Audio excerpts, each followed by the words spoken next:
안녕하세요, 여러분. 이 더운 여름에 어떻게 지내고 계세요? 제가 오늘 여러분들에게 젊어 보이는 사람, 실제 나이보다 많이 들어 보이는 사람 그 두 가지 이야기를 아주 재미나게 한번 들려드리려고 해요. 여러분들도 관심 많으시죠?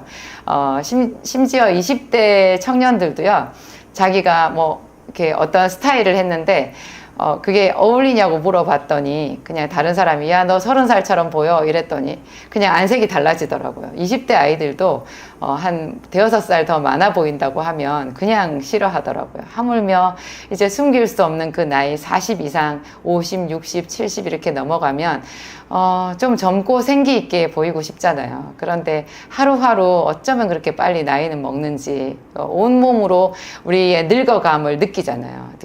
그러니까 조금이라도 좀 덜 늙고 그것은 결국 더 건강하기 위한 우리의 전략이기도 하거든요. 그러니까 단지 외모를 화려하게 꾸미고 어떤 외모적으로 다른 사람한테 잘 보이려고 하는 그런 차원으로 이게 좁은 게 아니고요. 상당히 좀 깊이 있는 그런 고찰이 있어야 되고 그런 노력인 것 같아요. 누구든지 해야 되는 노력인 것 같아요.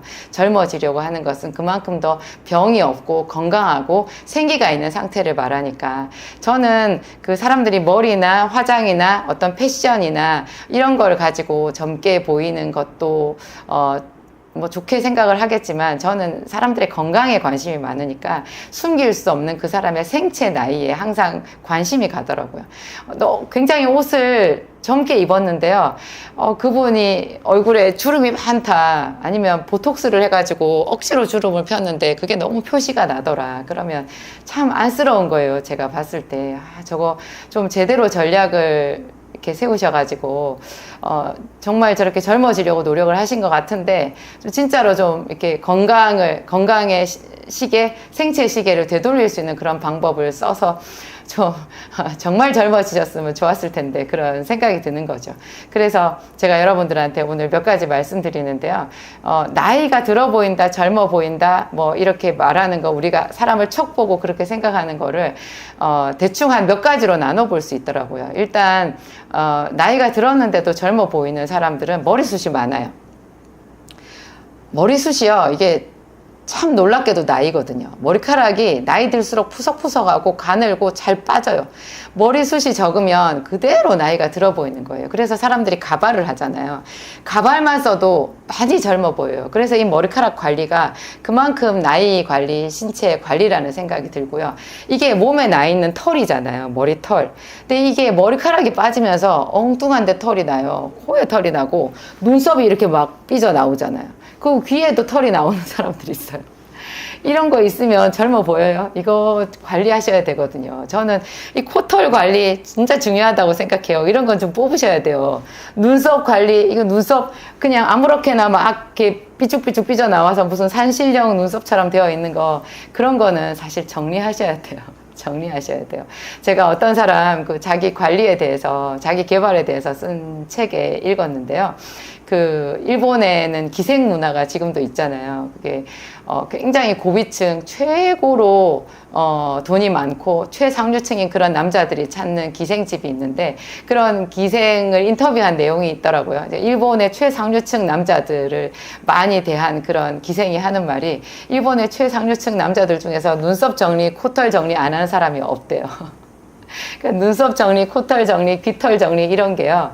또 그 사람의 수준을 말해주는 것 같아요. 이런 것도 정리를 하는 것이 이게 젊음을 나타내는 방법인 것 같고요. 자기 관리잖아요. 자기 관리. 이게 나이 들어도 건강하다라는 그런 거, 젊어 보인다라는 것은 일단 상당 부분 마음에서도 많이 오는 것 같아요. 머리카락 관리, 귀털 관리, 코털 관리, 눈썹 관리 이런 것도요. 결국은 또 자기의 늙음을 인정하고 어떤 젊었을 때는 하지 않던 그런 어떤 전략적인 방법을 동원해서 가꾸는 거잖아요. 그러니까 이것도 기술의 영역에 들어가는 거고 마음의 영역에 들어가는 거죠. 마음에서 자기의 늙음을 인정하고 전에 하지 않던 새로운 시도 도전을 이렇게 한다라는 것도, 그것도 생기의 한 축인 것 같아요. 우리가 생기가 있어야 젊잖아요. 나이 든 사람들은 표정이 별로 없어요.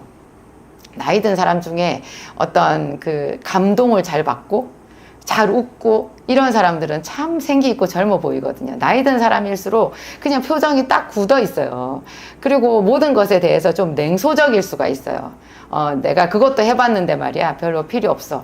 그것도 내가 다 봤는데, 뭐, 그거 뭐, 이런 식으로 얘기하면, 이게 생기가 없는 거거든요. 그러니까, 이런 말하는 자세, 이런 마음 관리 같은 것도 참 그 풍겨 나오는 그런 그 나이를 가늠하는 어떤 잣대가 되는 건 것 같아요. 이런 게 모두 다 합쳐져서, 머리카락, 그 다음에 피부, 뭐, 이런 걸로 되지 않겠어요? 자기 몸매. 제가 지금 아까 머리카락과 털 이야기를 먼저 말씀을 드렸는데요. 그거 얘기하면서 마음까지 말씀드렸잖아요. 젊음의 비결. 이제 두 번째가 제가 여러분들한테 말씀드리는 거 피부요. 제가, 아까 그랬잖아요. 어떤 그 옷을 처음게 입었는데 그 얼굴에 주름이 많으면 굉장히 민망하다고. 이 주름이 어느 정도 없어야 되는데요. 사람들이 주름이 많이 생기는 원인 또 주름을 예방할 수 있는 어떤 그런 방법 같은 거는 그냥 잘 모르시고요. 그냥 무턱대고 이렇게 피부과나 성형외과 가서 여기 이렇게 시술만 받으시는 거예요. 그 시술은 받을 수도 있겠지만 최소화해야 되고요. 본래 가장 자연스러운 게 좋거든요. 억지로 이렇게 많이 하다 보면은 이 얼굴이 가뜩이나 표정이 없고 나이 들수록 얼굴이 굳어져 있고 뭐 감동이 별로 없는데 보톡스까지 해놓으면 더 얼굴이 딱딱하게 굳어 있어요. 더 이상해요. 예, 피부의 주름을 없애는 방법. 일단 여러분 술, 담배를 안 하셔야 돼요.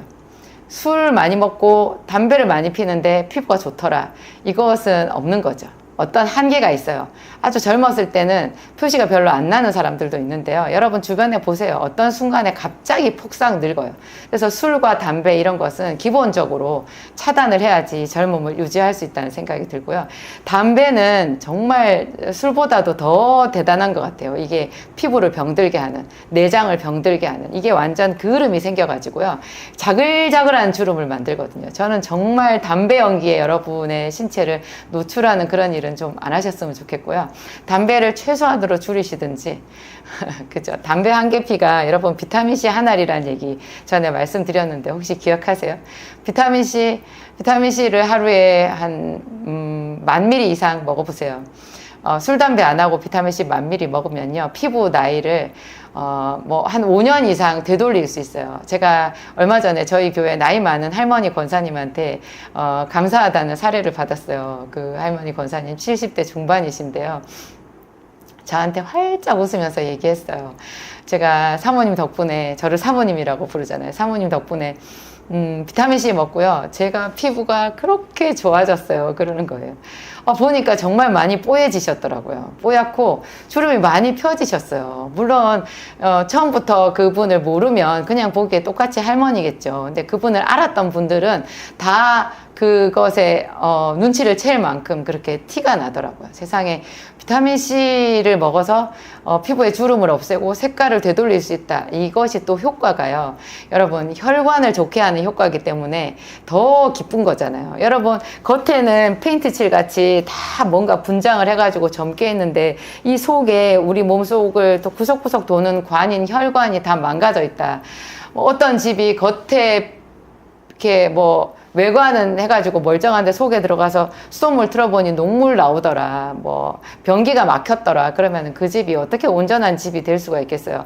우리 몸도 마찬가지잖아요. 이 겉에 피부가 이 속에 우리 몸에 있는 모든 오장육부와 혈관과 신경과 그런 것이 젊어져서 생기가 회복되어서 겉으로 그것이 표현이 되어야지 그게 진정한 젊음이지, 그 속은 다 덮어놓고 겉에만 뭐 무슨 회치를 한들 젊어질 수 있겠어요. 그래서 제가 항상 건강, 생체 나이 이런 것을 중요하게 말씀드리는데 가장 손쉬운 방법이 비타민C를 많이 먹는 거예요. 그리고 비타민 B도 함량이 높은 걸로 제 진약사몰에 들어가면 가장 값싼 비타민 B가 있잖아요. 제 이름 비타민 B 있거든요. 그게 B100이에요. B가 100단위로 고함량으로 들어있는 건데요. 어떤 것은 500단위 들어있거든요. 이거를 비타민C 고용량이랑 같이 하셔야 돼요. 그러면 이게 밸런스가 맞아서 피가 아주 생기가 나고 혈관 그리고 신경이 살아나는 그런 반전이 있어요. 정말 반전이 있어요. 커피 안 마셔도 아침 일과가 가능해질 수 있는 그런 효과가 확실히 있거든요. 비타민 B랑 비타민 C, 이 값싼 비타민 포기하지 마시고요. 여러분, 젊은 피부와 젊은 신경과 젊은 그 모든 오장육부 혈관을 위해서 한번 시도를 해보시기 바랍니다. 그 다음에 이제 제가 말씀드리는 거, 우리 몸이 꼿꼿한 거예요. 여러분, 나이 들면 이렇게 구부정해지고요. 그리고 정말 길 가다가 보면, 어떻게 저렇게까지 사람이 휘어질 수 있나 할 정도로 심하게 휘어지는 사람들 보이시죠? 이게 좌우가 틀어져 있는 사람들도 있고, 배는 쑥 들어가고 등은 이렇게 굽어가지고, 이렇게 등이 펴지지 않는 그런 노인들도 계시잖아요. 치매 환자를 이렇게 치매 환자들을 많이 이제 입원시켜 놓은 그런 요양병원에 가보면 얼마나 근육이 중요한가 하는 거를 단번에 알 수 있어요. 여러분, 나이 들면서 이 기억력이 없어지잖아요. 근데 이 뇌 기능하고 근육이 정확하게 이렇게 매칭이 되거든요. 근육을 잘 다스리기만 해도, 잘 관리하기만 해도 이 뇌가 쇠퇴하지를 않는데요. 또 근육을 잘 관리하면 뼈에 골다공증이 없어지거든요. 이 근육에는 두 가지 별명이 있는데, 하나가 제2의 뇌라는 별명이 있고요. 제2의 심장이라는 별명이 있어요. 이게 근육만 잘 다스려도, 잘 관리를 해도, 근육이 쇠퇴하지 않게끔만 해도 이게 기억력이나 어떤 뇌 기능, 모든 전반적인 뇌 기능이 보존이 되는 거예요. 쇠퇴하지 않는 거예요. 나이 들면서 한 40 넘어가면서 매년 1%씩 근육이 없어진다고 하거든요. 그것은 자연스러운 근 위축인데요. 근 감소증이에요. 모든 사람들은 이 늙어가는 병에 걸렸잖아요. 그런데 이 생체 나이를 되돌리는 방법이요. 이 근육을 살리는 운동을 하는 거예요. 우리가 뼈가 늙는 골다공증은요, 제가 약사기 때문에 골다공증 약도 많이 취급을 하지만 처방전 받으면 그 약 주잖아요. 골다공증 약이 답답할 정도로 효과가 없어요. 정말 국민 의료비를 얼마나 많이 골다공증 값비싼 약에 지불을 하고도요, 효과가 별로 없어요. 근데 제가 그걸 발견을 했잖아요. 여러분, 골다공증 약 먹을 필요 없어요. 운동하시면 돼요. 운동 중에서도요, 근육을 만드는 운동을 하세요. 우리 몸의 근육은요, 쇠퇴하면 뼈가 약해지고 그래서 죽을 수 있기 때문에 놀랍게도 창조주 하나님이 이 근육을 발달시킬 수 있게끔 그렇게 장치를 만들어 놓았어요. 근육은요, 쓰면 없어지지 않아요. 그런데 우리가 일상적으로 하는 그 행동만 가지고는 그냥 쓰지 않는 근육은 저절로 다 없어지거든요. 그래서 일부러 하지 않던 운동, 하지 않던 그런 자세로 하는 여러 가지 근육을 쓰는 그런 운동을 일부러 하셔야 되는 거예요. 가장 좋은 게 헬스장에 가시는 거더라고요. 헬스장에 돈 좀 들어도요, 여러분 투자하세요. 나중에 병원비 약값 들어가는 것보다는 작아요. 서울의 한복판, 이런 금싸라기 땅에 있는 그런 헬스장 빼고, 이게 경기도 외곽 지역 그 바깥에 있는 곳에 헬스장은 싸거든요. 저는, 한 달에 한 3만 원 정도만 주면 마음껏 쓸 수 있는 그런 헬스장을 다니고 있는데요. 헬스장에 가서 운동 많이 하실 필요 없어요. 기구 몇 개, 저는 한 5가지, 6가지 정도 기구만 쓰는데요. 한 기구당 제가 쓰는 시간이, 글쎄요, 평균 2분을 안 넘어요. 그러면 5가지를 써도 그 총 운동하는 시간이 저는 한 15분, 20분 정도밖에 걸리지 않거든요. 약간 쉬는 시간 합쳐도요. 그것만 해도요, 제 몸에 근육이 살아나더라고요. 이게 좀, 물론 더 운동을 많이 하시는 분들이 저를 보면, 아유, 약사님 그거 가지고 안 돼요, 이렇게 말씀하시겠지만, 제가 여러분들 그 건강을 위한 어떤 조언을 해주는 차원에서는 얼마든지 저의 건강 관리 차원에서 하는 근육 운동을 말씀드릴 수 있어요. 시간 얼마 들지 않고, 비용 얼마 들지 않고, 그렇지만 약간의 시간, 약간의 비용은 드리는 거죠. 그것만으로 젊음을 유지할 수 있고 건강을 지킬 수 있다면 이것보다 좋은 게 어디 있겠어요. 몸이 꼿꼿해야 되거든요. 제가 복근 운동, 코어 운동, 이 등 운동, 코어 운동, 어깨 운동 이런 거 정말 짧게 하는데요. 그 다리 운동, 이 다리도 형편없이 근육이 빠지더라고요. 정말 다리 근육이 빠지는 거를 하루하루 느낄 수가 있었는데요. 계단 오르기 그런 거, 오르막길 오르기 이런 거 하다가 제가 근육을 한번 다쳤잖아요. 그래서 가장 좋은 거는 그냥 헬스장에 있는 특정한 근육을 사용하는 그 기구들이 있거든요. 그 기구들을 돌아가면서 한 번씩 마치 어렸을 때 놀이터에서 노는 기분으로 그걸 한 번씩 써주니까 헬스장에서 한 20분 운동 끝내고 딱 나올 때 그 상쾌함 여러분들 모든 사람들하고 제가 공유하고 싶어요. 얼마나 좋은지 몰라요. 다리도 저의 주관이죠. 더 운동 많이 하시는 분들이 저를 웃으실지 몰라도 저는 굉장히 좋은 거예요. 이 다리가 굉장히 가벼운 거죠. 그리고 이 배하고 등하고 이런 쪽에 쫙 어떤 살이 이렇게 제자리를 잡아서 착 들러붙는 어떤 그런 느낌, 가장 값비싼 속옷을 입은 것 같은 그런 가벼워지는, 착 들러붙는 것 같은 그런 느낌, 어깨도 쫙 펴지는 것 같은 그런 느낌, 이게 굉장히 좋은 그 젊음을 유지하는 비결인 거죠. 제가 한 가지 더 여러분들한테 말씀드리고 싶은 거, 어떤 분들은 운동만이 살 길이다 해서 정말 운동만 하루에 두세 시간 이상 뭐 종일 운동만 매달리시는 분이 있는데요. 그거 여러분 잘못하면 는 비결이라는 거 아셔야 돼요. 운동을 할 때는요, 반드시 전후로 비타민C를 많이 드세요. 한 2000ml, 3000ml를 전후로 드세요. 그렇게 해야 운동할 때 생기는 그 독성 물질, 활성산소가 있거든요. 그 활성산소가 주름을 만들어요. 그리고 혈관을 망가지게 해요. 우리 몸 구석구석 돌아다니면서 세포를 망가지게 하거든요. 그래서 운동선수들이 단명하는 거예요. 그러니까 운동을 좋아해서 많이 하는 사람들은 뭐 좋으시니까 많이 하겠지만 제가 한 가지 말씀드리는 거, 비타민C 또 비타민 B 고용량을 꼭 드시라는 거, 그것만이라도 해야 젊어질 수 있다는 그 얘기 여러분들한테 드리고 싶고요. 웬만하면 운동은 적당하게 하세요. 운동도 중독처럼 많이 하면 오히려 더 독이 될 수 있어요. 그런 거 아시고, 그리고 젊어지는 비결, 이 피부가 윤기가 있어야 되잖아요. 제가 기름 3종 세트 여러분들한테 자주 강조하는데 이건 정말 제 체험이고 제 주변 모든 사람들의 경험담이거든요. 오메가3, 감마리놀렌산, 레시틴, 그 다음에 여기에 뭐 한 가지 더 추가하면 올리브유. 올리브유는 엑스트라 버진급 굉장히 좋은 올리브유. 이 제 제품으로도 있거든요. 제가 가장 싸게 만들어 놨는데 이런 거, 이거는 집에 조리용으로 쓰시고요.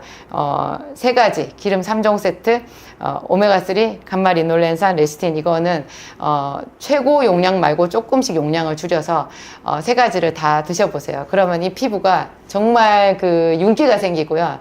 비타민C는 탄력을 주는데 이 기름은 이 피부 자체에 윤기를 줘서 건조증이 없어져요. 여러분 나이 들면 피부 껍데기가 이렇게 두꺼워지면서 고목나무처럼 두꺼워지면서 그 피부에서 냄새도 나고 건조해지면서 이 살이 늘어지잖아요. 그래서 보톡스를 했는데 살이 이렇게 흘러내려요. 그거 어떻게 하겠어요? 그거를 막는 방법이 비타민C랑 비타민 B랑 기름 3종 세트인 거예요. 완전히 막을 수는 없겠죠. 하지만 제 생각에 5년, 많게는 10년 정도 늦출 수 있다는 거 여러분들한테 꼭 말씀드리고 싶어요. 안녕하세요. 진약사입니다. 혈관 청소에 대한 이야기를 오늘 드리려고 해요. 제가 오래전부터 이 혈관 청소에 대한 이야기는 여러 가지로 준비해서 여러분들에게 말씀드리곤 했었는데요. 영원한 우리의 화두가 되지 않을까 그런 생각이 들어요. 그럴 정도로 현대인들은 혈관의 문제가 아주 심각하거든요. 혈관, 제가 그 장 청소에 대한 그 광고 전단지라고 해야 되나요? POP라고 하는데요. 약국에 가면 뭐 간이 나쁜 사람, 뭐 간이 나쁘면 나타나는 증상, 뭐 또 비타민 D가 부족하면 나타나는 증상, 뭐 그런 거 붙어 있는 거 보셨죠?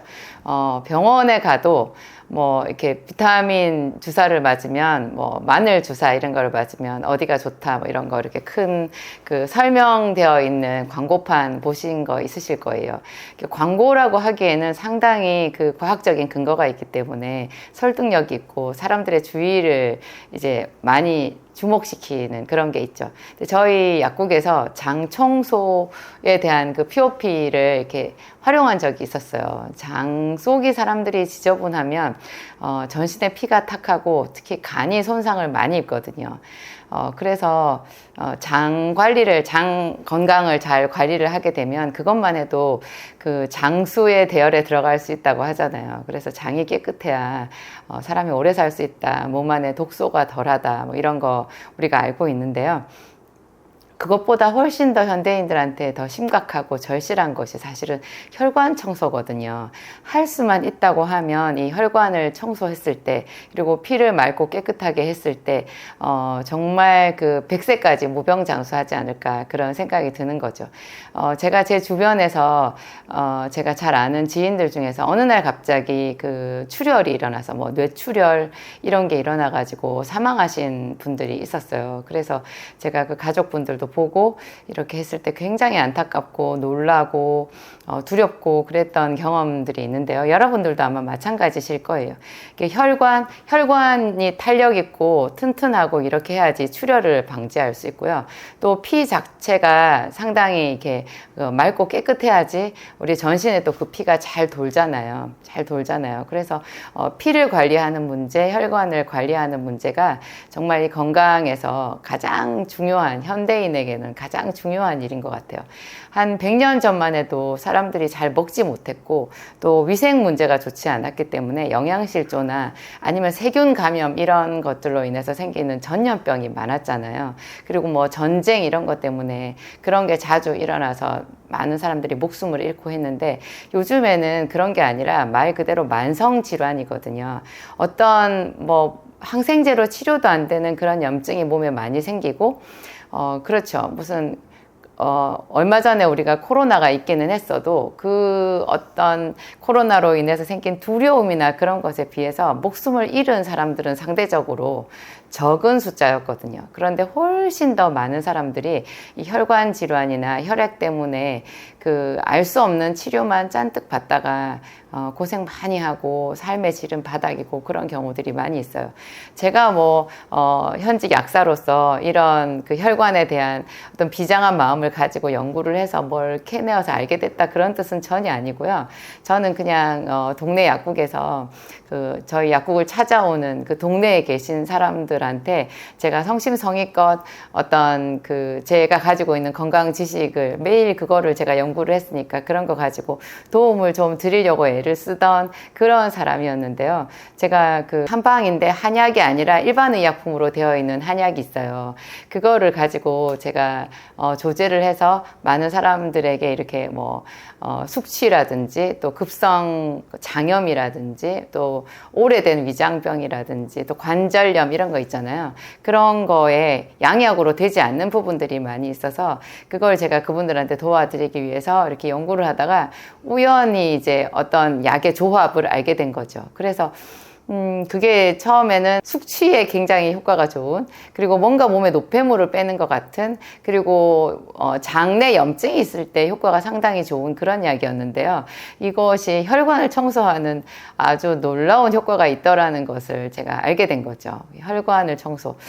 저희 가족, 제 여동생이 이제 협심증 때문에 고통을 겪게 돼가지고 병원에서 이제 스텐트 시술도 받았고 응급으로, 그리고 이제 병원에서 주는 스텐트 시술을 받고 나면, 스텐트 시술이라는 게 뭔지는 아시죠? 그 심장 혈관에 좁아져 있는 그 부분을 이렇게 넓히는 어떤 그 구조물인데요. 그거를 이제 삽입을 한 거예요. 삽입을 하고 나니까 그 구조물에 또 혈전이 끼면 안 되고, 또 그거를 삽입을 해도 사실은 혈관 확장제 같은 거를 먹어야 되거든요. 이상하게 그래요. 스텐트가 정말로 확실하게 협심증의 어떤 그 치료법이 된다고 하면 그거 하나로 약은 안 먹어도 된다 이렇게 해야 될 텐데, 이상하게 스텐트 시술을 받는 순간 병원에서 처방하는 그 약을 영원히 먹어야 되는, 죽을 때까지 먹어야 되는 그런 그 운명이 되더라고요. 운명. 정말 운명처럼 그렇게 되는 거예요. 자기에게 스텐트 시술을 해준 그 의사 선생님이 시키는 대로 정말 그 약을 죽을 때까지 먹어야 되는 그런 숙명에 놓이게 되더라고요. 그런데 이제 어떤 사람들은, 제 여동생을 비롯해서 어떤 사람들은 그 약이, 병원에서 주는 그 약이 굉장히 고통스러운 거죠. 많이 고통스러워요. 그거를 먹어서 내가 일상생활이 된다 그러면은 제 방송은 더 이상 안 보셔도 돼요. 병원에서 시술 받고 그걸로 일상생활이 되니까. 그런데 제가 주변에서 관찰한 많은 사람들이 그 심장 혈관을 넓히는 스텐트 시술을 받고 병원에서 약을 먹는데 그 약을 먹고 일상생활이 안 되는 거죠. 이제 그런 사람들에게 제가 우연찮게 이제 이런 약을 쓰게 되었는데, 제가 만든 약 이름을 제가 지었잖아요. 그게 이름이 뭐냐고 사람들이 하도 많이 물어봐서 생기산이라고 이름을 짓게 되었어요. 그 약이랑 제가 비타민 C를 같이 쓰거든요. 비타민 C에 대해서는 또 아주 유명하신 그런 분들이 많이 계시잖아요. 그런 분들이 뭐 물론 반대 의견을 내시는 분들도 있지만 좋은 그런 경과를 가지고 의견을 내시는 그런 저명한 분들도 많이 있어서 제가 그분들 또 덕을 많이 보는 것 같아요. 왜냐하면 저도 제 임상에서 비타민C 고용량을 했을 때랑 그냥 제약 생기산만 썼을 때랑 이게 차이가 좀 나거든요. 제약 생기산과 비타민C를 함께 썼을 때 고용량으로 함께 썼을 때 그 시너지 효과라는 것이 엄청나게 큰데요. 또 비타민C만 썼을 때는 협심증의 어떤 효과를 보기는 사실상 어렵거든요. 그런데 생기산을 썼을 때 그 협심증에 실질적으로 병원에서 쓰는 약을 하나도 쓰지 않고, 물론 처음부터 그렇지는 않아요. 처음에는 병원약 같이 써요. 제가 또 이렇게 말씀드렸다고 해서 병원약 다 끊으시는 분들이 있는데 제가 약사잖아요. 그래서 약에 대해서는 항상 조심스럽게 여러분들한테 말해요. 그 병원약을 먹으면서 생기산과 비타민 요법을 같이 하잖아요. 그러면 차츰 이제 상태 봐서 그 병원약을 줄여가다가 나중에는 얼마 안 가서 한 6개월 이내에 그 병원약을 다 졸업하게 되더라. 그런 이야기인 거예요. 이게 혈관이 청소되는 순간 우리 몸에서 나타나는 그 놀라운 변화는 이루 다 헤아릴 수가 없어요. 저는 이제 협심증 환자 때문에 이 생기산이라는 약을 정말 제가 놀라게 되었고, 이게 혈관을 깨끗하게 해주나 그런 짐작을 제가 추론을 하게 되었는데요. 그 이후에 이제 생기산을 계속 쓰면서 갖가지 그 신체 염증 질환이나 이런 데 쓰면서 이것이 혈액을 깨끗하게 해줄 때 나타나는 효과가 많이 있는 거예요. 제일 그런 게 이게 위장이 꽉 막혀가지고 절대로 어떤 것을 먹어도 어떤 약도 효과가 없는 그런 극심한 위장병 있잖아요.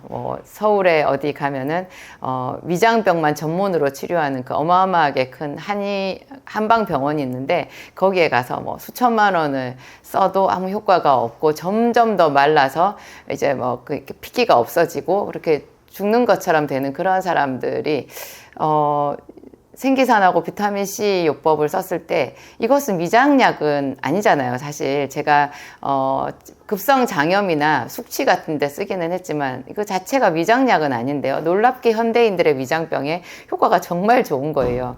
그런 것을 보았을 때 제가 오래된 이 위장병이라는 것도 결국에는 혈액순환이 잘 안 되고 혈관이 막히고 그래서 위 기능이 멈춰버린 거였구나. 그렇게 제가 알게 됐어요.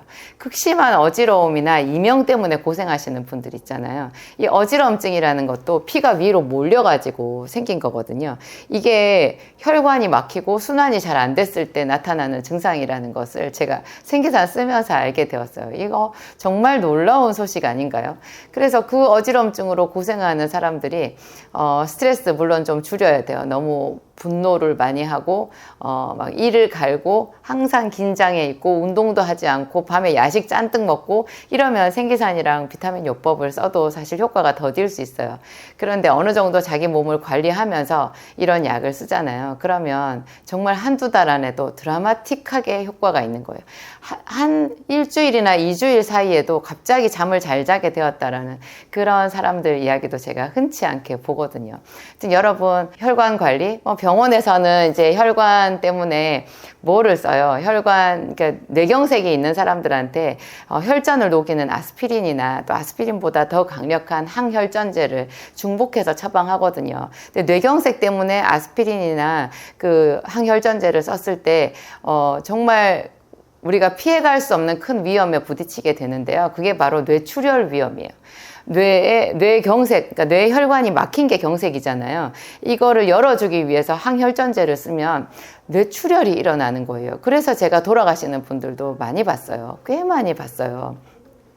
그러면 뇌출혈이 생겼을 때 쓸 수 있는 약은 있느냐? 참 이런 것이 제가 약사지만 뚜렷하게 수술로도 약으로도 치료할 수 있는 시원한 방법이 없다는 것에 대해서 너무너무 안타깝고 그랬는데요.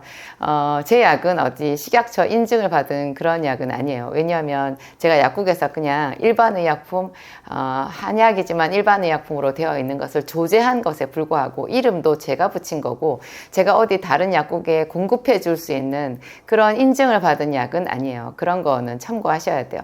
그렇지만 제가 참 두려워하고, 약 주지 않으려고 애쓰고, 이제 그냥 그랬던 분들이 그렇게 와서 줄 서서 약을 드시고, 그 뒤에 그 효과들을 저한테 말씀해 주셨을 때, 그래서 제가 이런 이야기들을 할 수 있게 되는 것 같아요. 어떻게 이렇게 저를 믿고 와서 약사인 저에게 약을 달라고 해서 약을 먹는 사람들이 많았는지 그게 참 신기하고요.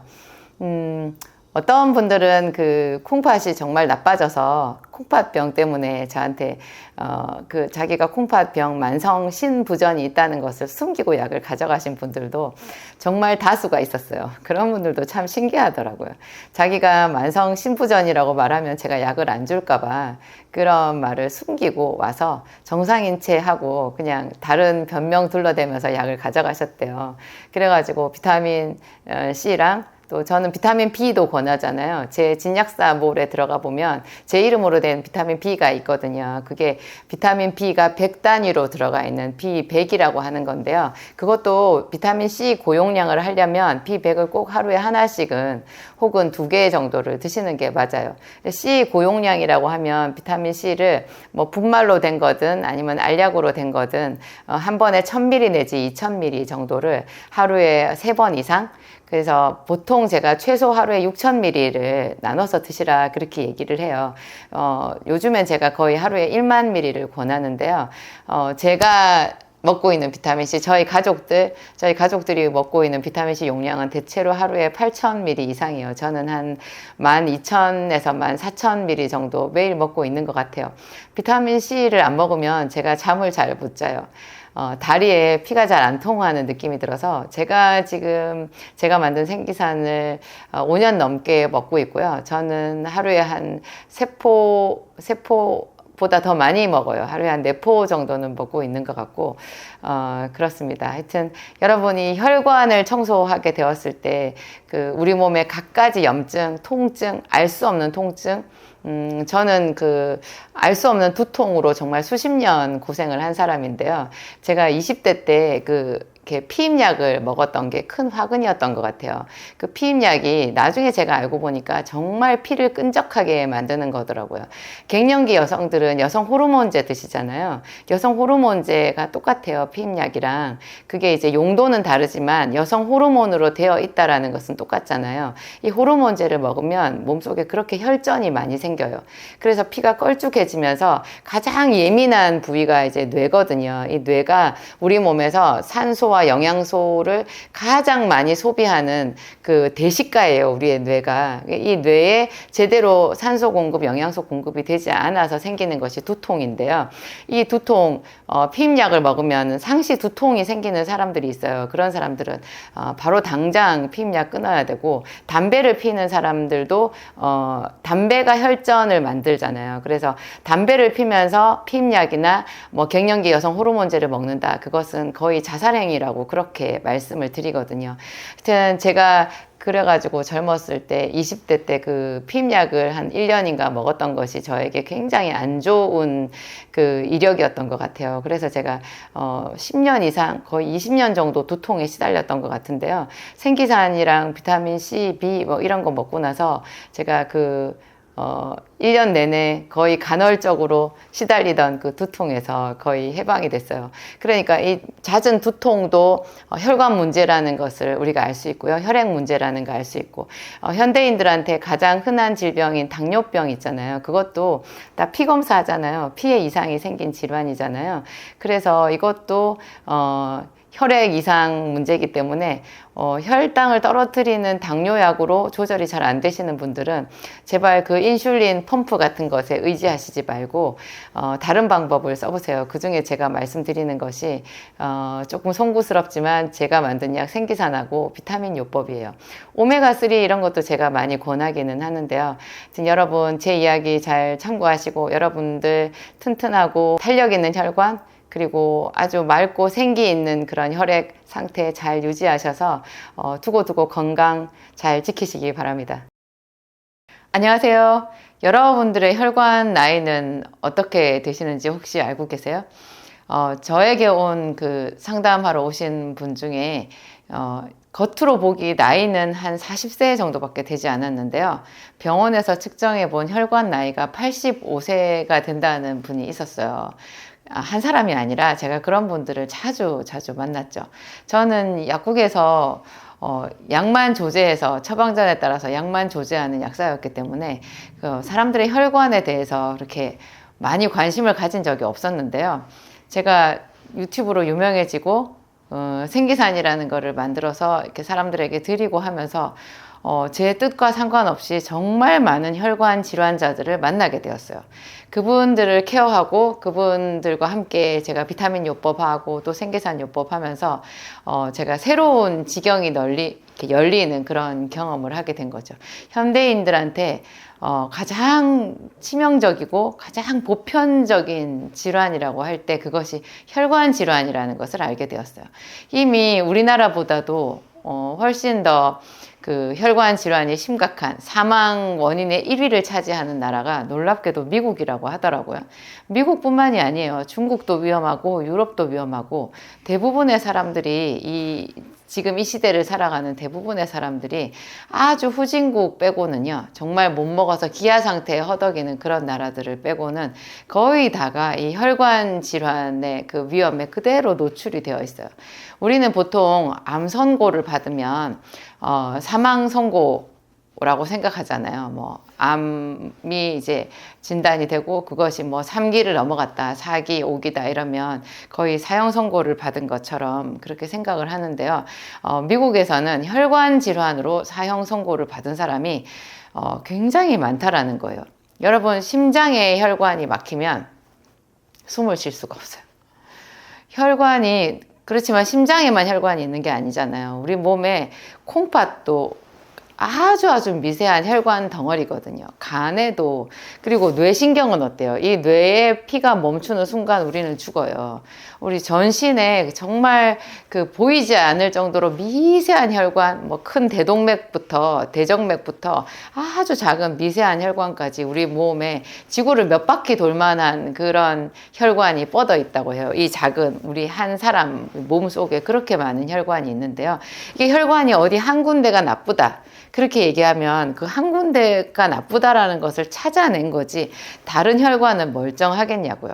그래서 전신의 모든 혈관이 사실은 다 지금 어떻게 해야 되는 아주 긴급한 상황이라는 것을 알 수 있고요. 그래서 뭐 심장에 혈관이 막혀서 당장 숨을 쉴 수가 없는 협심증이나 심근경색이 왔다고 해서 거기다가 뭐 혈관 확장술을 하잖아요. 뭐 스텐트 시술을 한다고 해서 그것이 안심할 일은 전혀 아니라는 거죠. 왜냐하면 심장에도 눈에 보이는 혈관이 있고 보이지 않는 혈관이 있어요.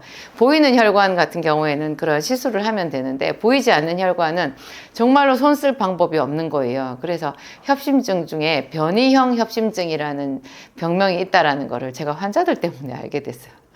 그 병원에서 아무리 관측을 해보아도 그분 심장 혈관에는 막힌 데가 없는 거예요. 없는 게 아니라 사실은 못 찾는 거죠. 그런데 그분의 증상은 딱 협심증 증상인 거예요. 이게 심하면 사람이 거의 죽은 사람처럼 누워 있어야 되거든요. 제가 만나본 그런 혈관 질환자들, 이런 것도 혈관 질환이야 하는 것들이 정말 많이 있었는데요. 여러분, 소변을 제대로 잘 못 보는 거, 전립선 비대증도 혈관 질환이라는 거 혹시 알고 계세요? 그게 전립선 비대증 약이요, 혈관에 영향을 미치는 약이에요.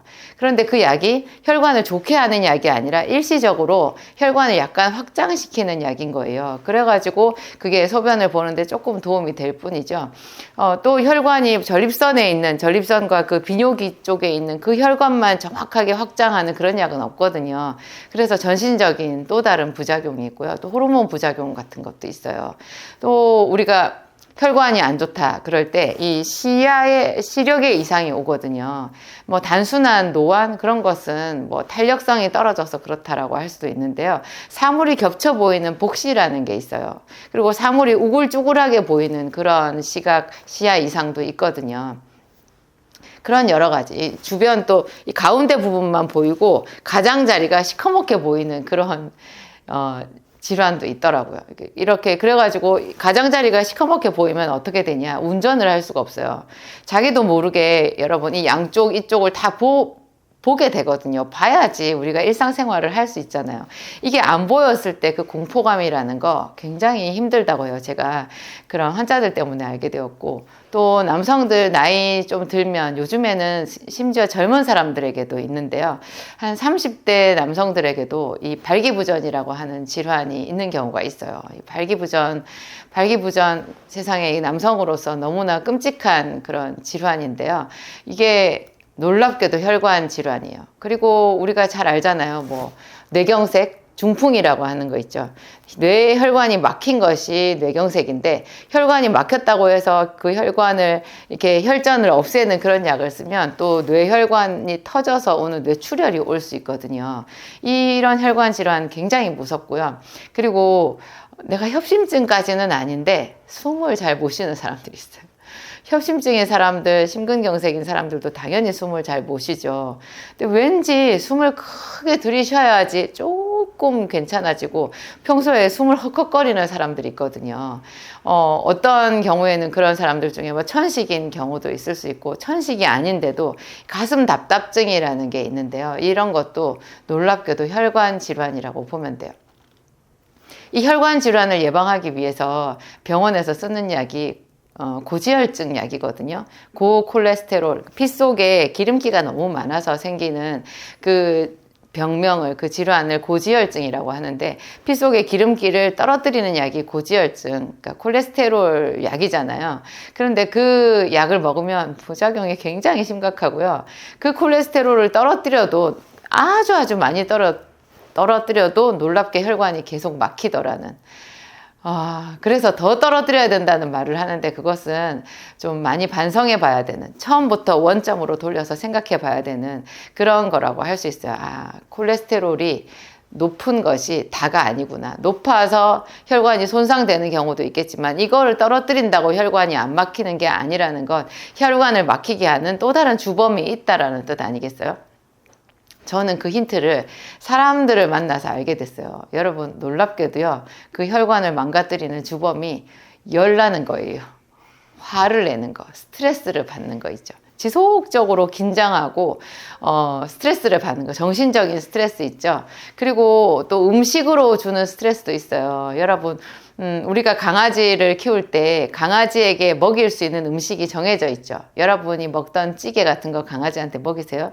그런 거 안 먹이잖아요. 김치 강아지가 먹을 수 있어요? 못 먹어요. 그것 말고도 강아지에게 정해져 있는 양 이상의 음식을, 강아지 사료를 먹여도 강아지 병이 나잖아요. 그런데 사람은 어때요? 사람은 그냥 먹고 싶은 거 다 먹고 살아요. 그러니까 우리 몸이 강아지보다 더 취약하게 이 음식의 독에 노출이 되어 있는 거예요. 그래서 아무거나 먹고 아무 때나 먹고 싶은 대로 먹고, 술도 마시고 커피도 하루에 뭐 10잔씩 먹고, 매운 거 짠 거 이런 거 가리지 않고 다 먹고, 고기 같은 것도 좋아한다고 자기한테 상 준다고 스테이크 매일 먹고, 삼겹살 뭐 치맥 이런 거 있잖아요. 그런 거 드시고 하는 것이 우리 몸에는요 굉장히 낯선 행동인 거예요. 그게 들어오지 말아야 되는 음식들이 들어오는 거죠. 그런 것도 육체적인 스트레스라고 할 수 있어요. 그런 먹지 말아야 되는 음식, 또 먹어야 되는 용량보다 훨씬 더 많은 양의 음식을 먹게 되면 그것이 우리 몸의 오장육부에 치명적인 부담을 주게 되고요. 이것이 그대로 다 식독, 혈독이 되고 말아요. 이런 찌꺼기들이 어디 가서 끼겠어요.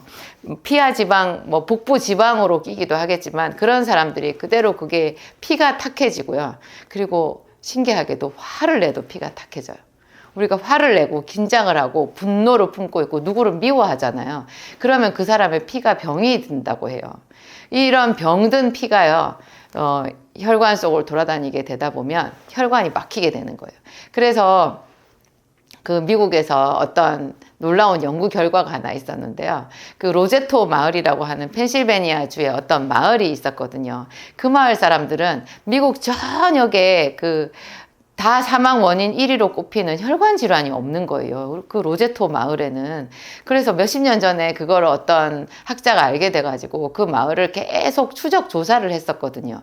어떤 것에도 답을 찾지 못했어요. 왜냐하면 그 동네 사람들은 음식도 아무거나 다 먹는 거예요. 담배도 피고 배도 나오고. 먹지 말아야 되는 그런 인스턴트 비슷한 기름진 돼지고기 같은 것도 그냥 다 먹고 있었고요. 지중해 연안같이 올리브 오일만 먹는 그런 동네도 아니었어요.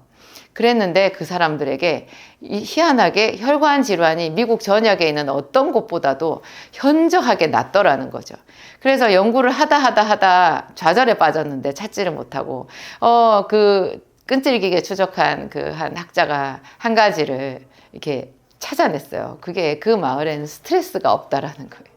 그 마을 사람들은 그냥 마을 전체가 하나의 확장된 가족 집단인 거예요. 그래서 서로 그냥 어떤 격의가 없어요. 그냥 다 옆집 아들도 내 아들이고 옆집 엄마도 내 엄마고 그냥 서로 그렇게 경쟁심이 없이 어우러져서 행복하게 서로 음식을 나누면서 늘 웃으면서 그렇게 행복하게 사는 거예요. 그러니까 스트레스가 없는 것만 해도 혈관이 안 막히더라는 거죠. 우리는 그런 면에서 이중적으로 지금 혈관의 그런 질병 위험을 시한폭탄같이 안고 있을 수밖에 없는 거예요. 일단 먹는 거 무너져 있죠. 스트레스 많이 받죠. 그리고 한 가지 더 하면 이런 것을 그나마 좀 풀어줄 수 있는 그 운동도 하지 않는 거예요. 운동을 할 때도 또 중요한 것이 여러분 운동을 많이 하면 많이 먹고 그러면 많이 운동하면 몸이 건강해져요. 여러분 운동 많이 하는 사람 얼굴 보셨어요? 운동 많이 하는 운동선수가 오래 살아요. 그런 사람들은 항상 자동차로 치면요 언제나 악셀을 밟고 돌아다니는 거랑 같아요. 악셀을 계속 밟고 쉬지 않고 밟으면 어떻게 돼요?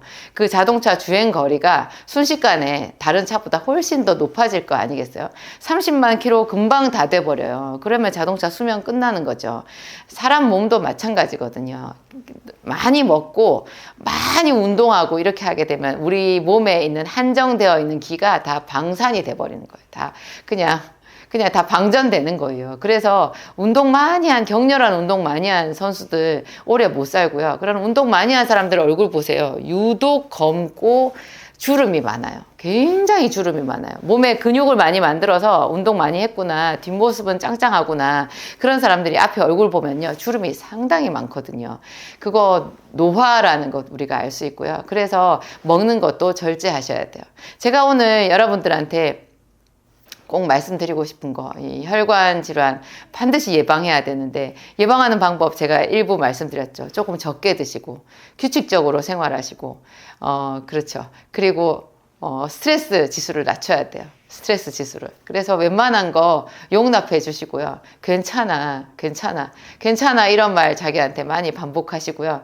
그리고 제가 늘 말씀드리는 비타민C 많이 드세요.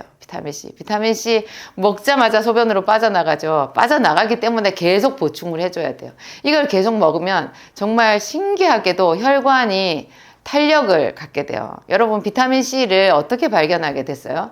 비타민C 부족증을 먼저 알게 됐잖아요. 오래 배를 타는 그 선원들이 그냥 죽는 거예요. 속절없이 죽는 거예요. 그게 우리가 역사적으로 알고 있는 괴혈병이라는 거잖아요. 혈관이 터져서 죽는 거예요. 근데 이 사람들을 살릴 수 있는 방법이 신선한 야채, 오렌지 같은 것을 먹는 것이라는 걸 알았는데 그 속에 들어있는 것이 비타민C라는 걸 찾아냈잖아요. 그럼 비타민C가 아주 완전히 바닥 상태로 가면 혈관이 다 터진다라는 얘기가 되고요. 근데 이거를 또 거꾸로 더 집중해서 좀더 우리가 심층 있게 이 문제를 들여다보면요. 혈관의 탄력성과 가장 밀접한 관련이 있는 가장 손쉬운 방법이 비타민C라는 거예요. 비타민C를 하루에 1000ml 이상 드세요. 특히 집안에 가족력이 있는 사람들, 집안에 뇌경색, 뇌출혈, 협심증, 심근경색, 당뇨병, 고혈압 이런 거 있는 사람들 있죠. 여러분 고혈압도요. 혈관이 딱딱하고 나빠져서 피가 걸쭉해져서 혈압이 올라가는 거예요. 이거를 병원에서 고혈압 약 먹고 나는 혈압 정상이야 이렇게 생각하고 안심하고 계셨다가는 큰일 난다는 거 아시죠? 중풍 와서 쓰러지는 사람들이요. 그 순간에 혈압 재보면요. 대부분이 혈압이 정상이거나 정상 이하예요. 그런데 그분 중풍 오거든요. 그러니까 혈압이 정말로 높아서 혈관이 터지는 사람이 오히려 드물어요.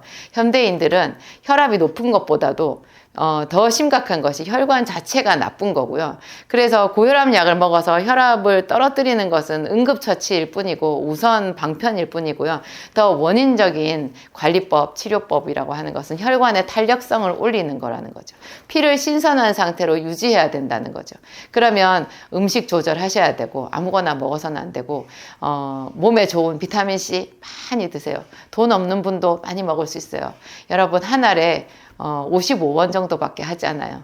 제 진약사몰에 들어가면 비타민C 한 알에 55원이거든요. 이거 하루에 10알 먹어도 550원밖에 하지 않아요. 이것만 먹어도 적어도 혈관이 터져서 막장으로 내려가는 그런 일은 예방할 수 있을 거라는 생각이 들어요.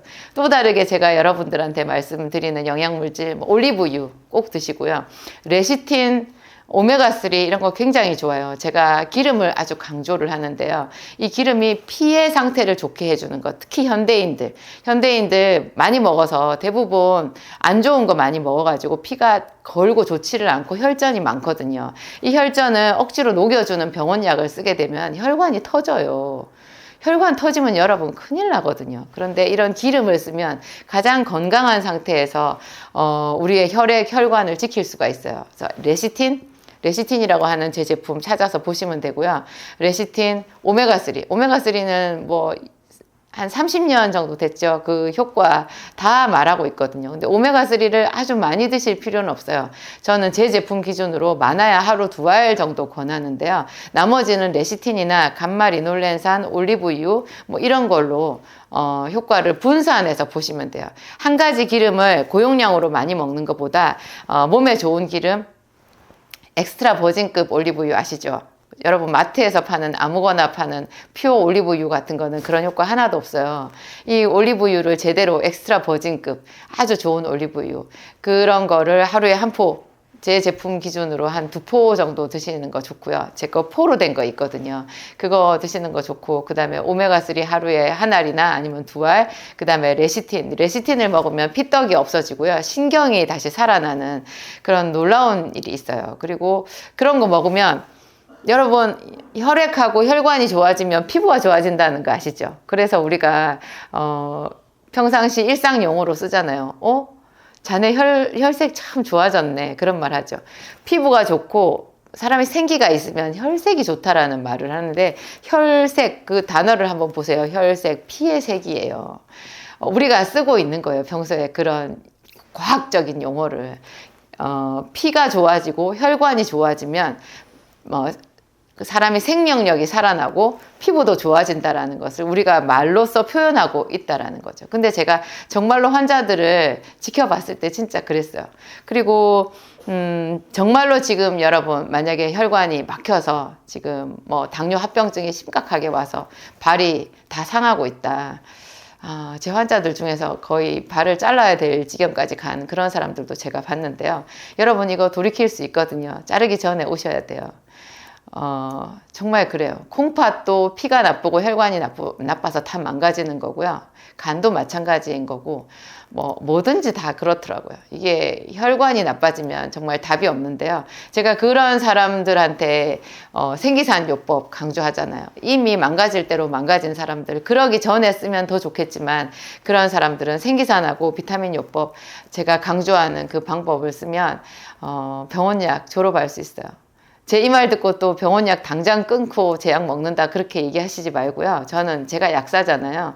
사람들한테 병원약 함부로 끊으라고 말하지 않아요. 병원약 먹으면서 생기산 비타민 요법 하다 보면 천천히 빠른 사람들은 굉장히 빨라서 한두 달 안에 끊기도 하지만 좋아지면서 자연스럽게 하나씩 줄어들어서 졸업하는 거예요. 그거를 그냥 자기 마음대로 그 약을 끊고 했다가는 큰일 나거든요.